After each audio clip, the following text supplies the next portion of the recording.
Hey guys, I'm Tim, the locksmithing patrolman, and today we are going to talk about the Schlage BE489 Encode electronic deadbolt. I'm going to go over some of the installation of it. I'm going to go over the features, benefits, pros, and cons of this lock. So please stay tuned. If you would like to see a live demonstration and comparison between this lock and the Schlage Sense, which is another Schlage smart lock that I will be reviewing as well in the near future, then please check out my live from this past Saturday, and hopefully it'll give you some information. But anyway, stay tuned and we'll get to the Schlage Encode. All right, guys, so first off, what is it? The Schlage Encode, otherwise known as the BE489, is a fully Wi-Fi capable lock made by Schlage, sold in most major home centers, Lowe's, Home Depot, etc. Also available online and from your local locksmith. The Encode allows you to access this lock and control it remotely. In other words, you don't have to be here at the keypad entering a code in order to lock or unlock it.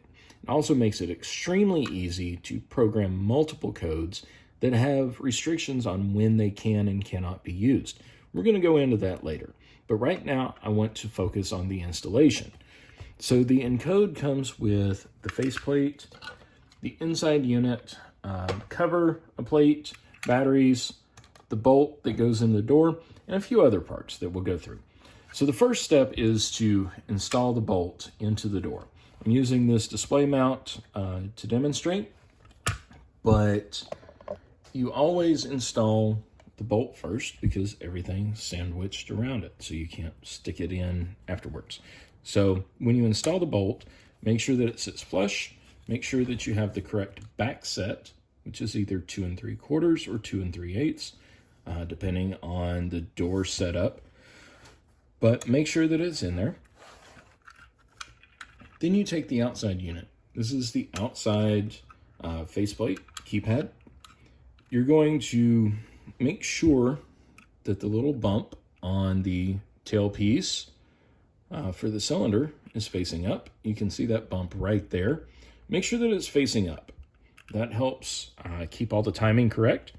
You're also going to take the wire connector and pass it below the bolt, like so, and feed that tailpiece through the opening in the bolt. There are plastic connectors on the shroud of this lock that will help hold it in place during installation. Sometimes they can kind of get in the way a little bit more than they help, but most of the time they're okay. They'll fit into the hole. If not, you may have to kind of poke on them or even remove that entire plastic piece from the inside. It's just one screw hanging on. Here's the inside plate. You want the writing to be facing towards you and these posts to be facing towards you as well. There's a little notch cut out right there for the wire connector to go through. Slide it over, slide the tailpiece for the cylinder through the big hole in the middle, and then just hold it up to the door. Next, you'll take your 2 3 bolts, pass them through. I like to start them by hand, just to get a few threads in there. Same with the other. Now, if you notice that you run into resistance while you're putting these in, you can shift the inside plate and the outside face, and that will help relieve some of the pressure on the through bolts, because these shouldn't have to be cranked down on to get them installed correctly. And I like to always use a hand screwdriver for this. Don't use any power tools because you may over tighten it and bind the lock up to where it doesn't work, possibly even breaking some things. So I like to get it pretty close to the plate. Go to the next one. Tighten that down.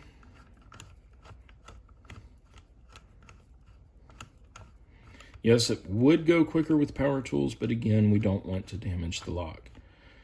And get it just snug.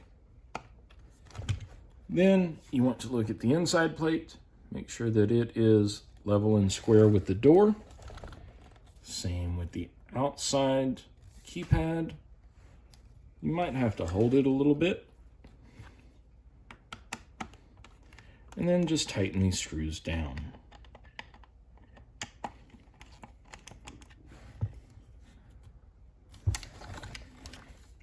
There, everything looks good. So the next part is to take the inside unit. You'll notice that there's a wire connector here and a little pass-through for the thumb turn on the back. You want to go ahead and connect the wires together. They only go one way. Just plug them in. And then you'll feed them around the top of the actuator for the thumb turn. And then slide that barrel on top. And the whole case should fit smoothly on those posts. I like to use a thumb just to hold it onto the door. Take these two screws that come in the kit, put them in the holes there and there. Just lay them in. Take my screwdriver and tighten them down just snug. They don't have to be super tight.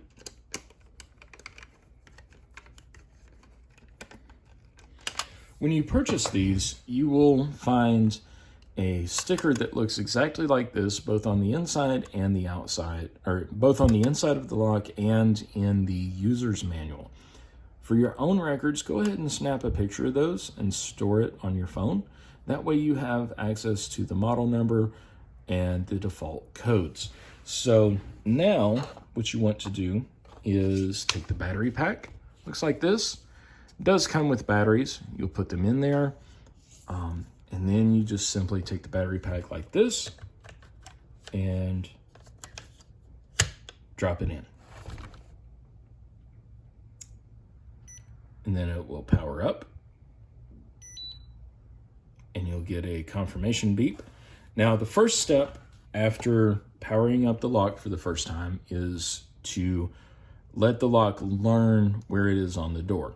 You know, some doors, when you're facing them from the outside, the lock is on the right-hand side, others are on the left-hand side. It's very important for the lock to know which side of the door it's on. So what you do is take one of these default programming codes, or default user codes that come on the lock from the factory. In this case, 1403 is one of them. So with the door open, you'll put in the code.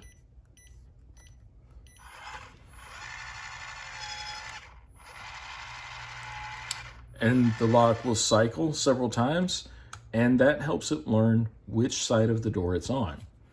From then on, you can simply press the lock button and it will lock, or you can put in the code and it will unlock. Now, if we left it just at that, this would be a really overpriced item. It's not worth it. So let's take a dive into programming these to be really useful as the electronic deadbolts that they are. All right, so we've got the deadbolt on the door. We've handed it by putting in one of the default codes, factory codes, and now we need to connect it to our Schlage Home app. So on Android or iOS, download the Schlage Home app, install it on your phone, tablet, other smart device, and you will come to a screen that looks something like this. I already have some other locks on this app for my house, so just ignore that. But what you want to do is come up here to the top right, tap the add lock. This is the encode, so we are going to tap the encode. It will ask, have you installed the lock on your door yet? Yes, lock is installed. Then it will show you where that programming code is, and you say continue. And then it says scan the QR code.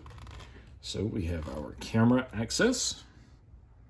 Come down here, get in focus, and then it says press and release the button shown, which is this button right here. We pressed it, released it. The blue light is blinking, and the app says, please wait while your device and lock complete the pairing process. Now it brings you to this screen where it says connect to the Wi-Fi. It will ask you for your Wi-Fi information. It'll show a list of Wi-Fi networks. You'll simply select yours and then put in the password, which I am going to do off screen.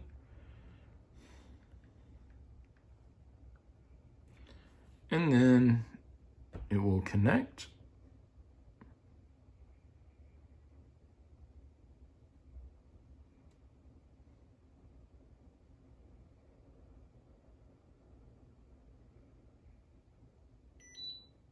And you will hear a confirmation beep when it has connected. And get a green check mark. Now, it will ask you for the location name. So we are going to name this lock Shop Demo. Access code can be anywhere from 4 to 8 digits. Now keep in mind, however long you set this access code for is how many numbers will be in all future access codes. So if you choose a 4-digit code, then every code that you assign to this lock in the future will also be 4 digits. If you assign 8 digits, then every code that you create in the future will also have to be 8 digits. So we're going to go with the standard luggage combination of 1, 2, 3, 4, 5, 6. And then we are going to name that access code. So if you were naming it for yourself, that being your personal code, you could put me, or in the future, which I'll show you, you name that to the person that that code is assigned. So hit finish. And at this point, the smart device is communicating with the lock. It will say, open your door slightly. That's to make sure that nothing, untoward happens. Tap the button below. Your lock will automatically configure itself for your door. Your deadbolt will move 2 to 3 times. Tap I'm ready. And it will go through the same setup procedure that we did earlier.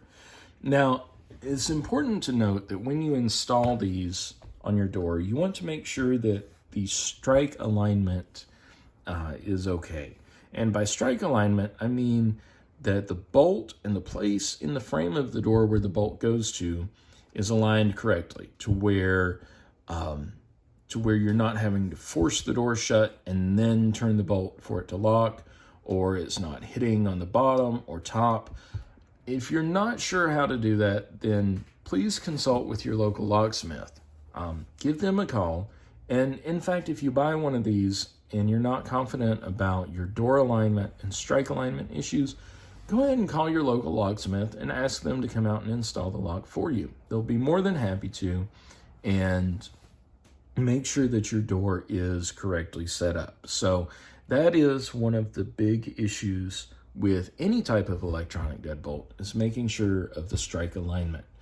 Most lock issues on doors are not caused by the locks themselves, but rather the doors. This lock is rather pricey, so I would recommend making sure that everything is aligned. That way you can get the most time out of your investment. So now back to the app. We'll click finished and go here to shop demo. You can see there's a big red lock there. We can see the deadbolt is extended here on the lock. Now to unlock it, all you have to do is tap and the lock unlocks.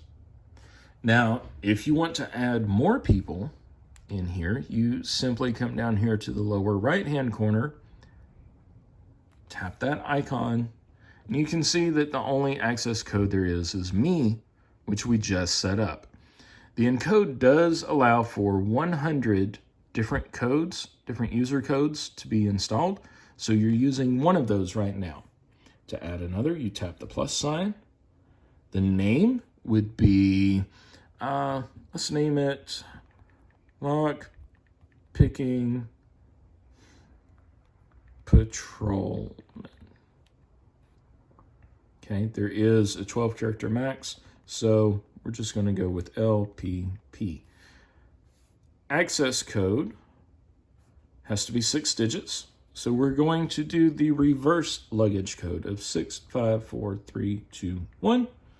Notify me when code is used. That way you get a notification on your device whenever that particular code is input into the keypad.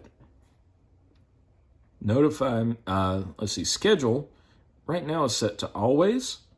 You can do recurring, which if you have, say you have somebody who comes by, a cleaning person who comes by your house, or say this is on an office building and you have employees who are only there on, say, Mondays, Wednesdays, and Fridays, you can select in blue the days that you want them to have access. Select the times, so we would go to 8 a.m. and the end time that they would have would be 5 p.m. or 17 hours. And then that would be set. If you want to do a temporary code, you can select the date and time. So today, 12:22. Let's round that up to 12:25. And then it is only good until, again, later today at 12:45, we'll say. That way there's only a 20-minute window that code can be used. Tap on the back button there. And then up here, tap on save.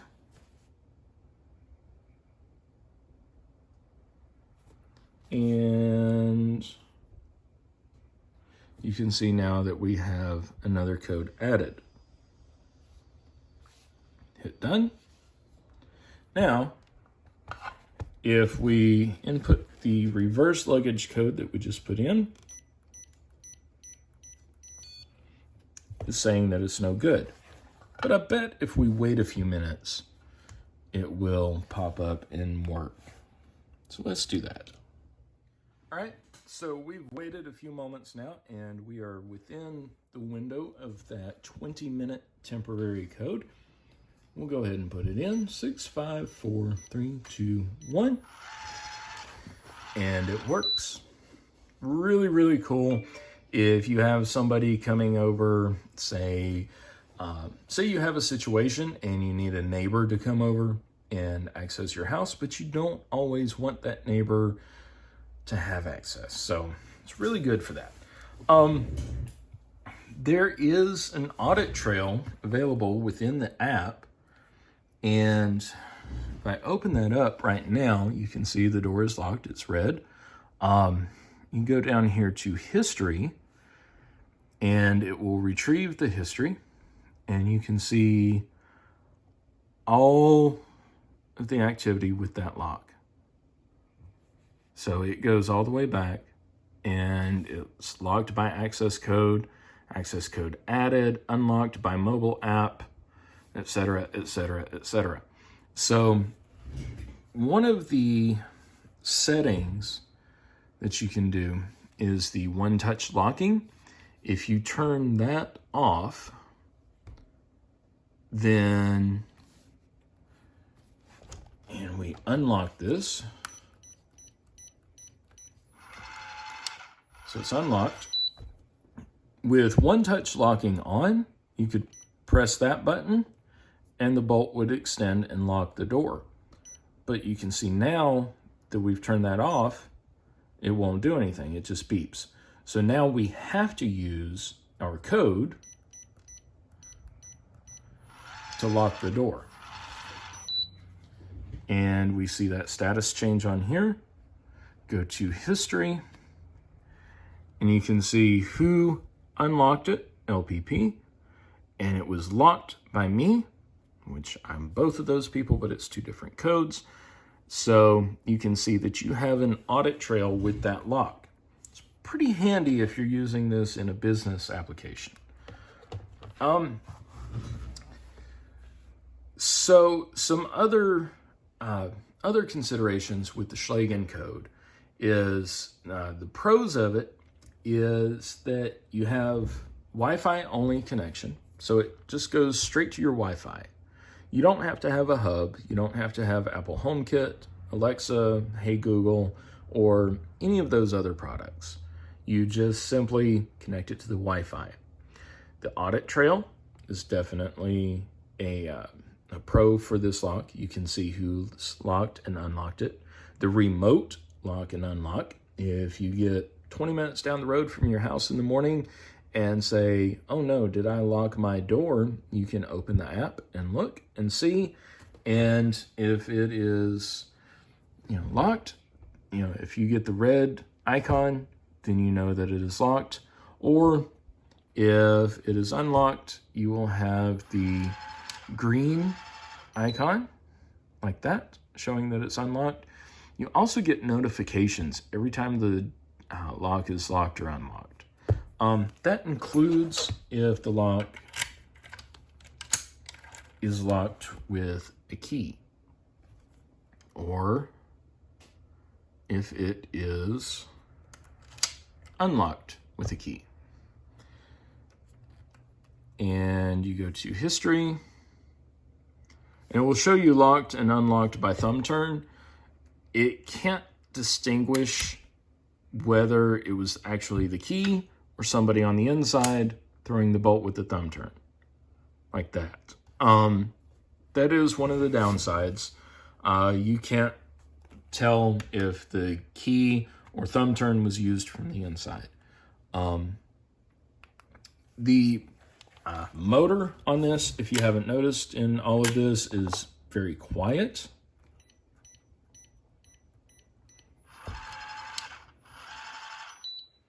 This is a very quiet motor. The battery life on these we've found to be, with heavy use, heavy everyday use, is about a year for 4 AA batteries. And yes, this is the battery cover. Simply slides down. And to change the batteries, you just pull this pack up, put 4 AA's in there, drop it down, put the cover back on, and you're good to go. You'll also get a battery indicator light up here if the batteries start to get low. You have Wi-Fi connection and also an indicator LED there. You can hit this button to light up the keypad in dark so that you can see the numbers. The biggest feature with the Schlage Encode obviously is the fact that you can use your mobile device to lock and unlock and check the status of the lock. Without having a hub that is tied to one particular product, i.e. you don't have to have Apple or Android or Amazon to connect to this device. It goes straight to your Wi-Fi. It is perfect for situations where you have a mixed use of users. In other words, you have some people on Apple, you have some people on Android, you have some that use an Amazon phone or whatever, whatever you have. As long as you can get the app, doesn't matter. You can use this. And if you were using this on an office setting, then you would just give the codes, the individual codes that you put in to each person. So if you have it on your house and say 3 people in your house have Android and 3 people have iPhone, then that is probably a situation similar to rooting for 2 different football teams in the same household. But also, everybody can use the lock remotely if desired. The cons of this lock are that you do really need to make sure that the strike is aligned. Houses, apartments, offices, they all settle and move over time. Your door can sag where it moves in. Gravity is the enemy to all of us, both personally and structurally. So make sure that your strike is aligned. And again, if you're not comfortable with doing that yourself, then call your local locksmith, have them come out and check it. Even if you put one of these on and it was fine before, but now you're finding that you kind of have to really turn to get that bolt to throw at night when you lock it from the inside, go ahead and have a locksmith come out, because you don't want to burn up your investment. Speaking of investments, the cost is a pretty penny. These go for approximately $250 US each. That's, that's saying something. It is an investment, but it can be worth it. And trust me, from personal experience, once you get an electronic lock that you can control remotely on your house, you will wonder how you survived beforehand. Also, another pro of this lock that I forgot to mention, the key cylinder. You can actually swap that out for any 6-pin lever cylinder, 5 or 6-pin lever cylinder. So if you have this on a building where you have commercial keyways or perhaps a restricted keyway, you can get your locksmith to swap that cylinder out for you to where you can use that just in case if you need a key override. Say you put this on a door and people neglect telling you that the battery's getting low and you don't pay it any attention either, and finally the batteries go dead. You have to use the key override to get in. Or maybe the internet goes out. Maybe the Wi-Fi goes away. So in any case, you can be covered with this lock. If you have any questions about this lock, you can leave them in the comments below. But I highly recommend that you contact your local locksmith. Ask them about the Schlage Encode. Tell them you're interested. Tell them that you may want to purchase one and have it installed.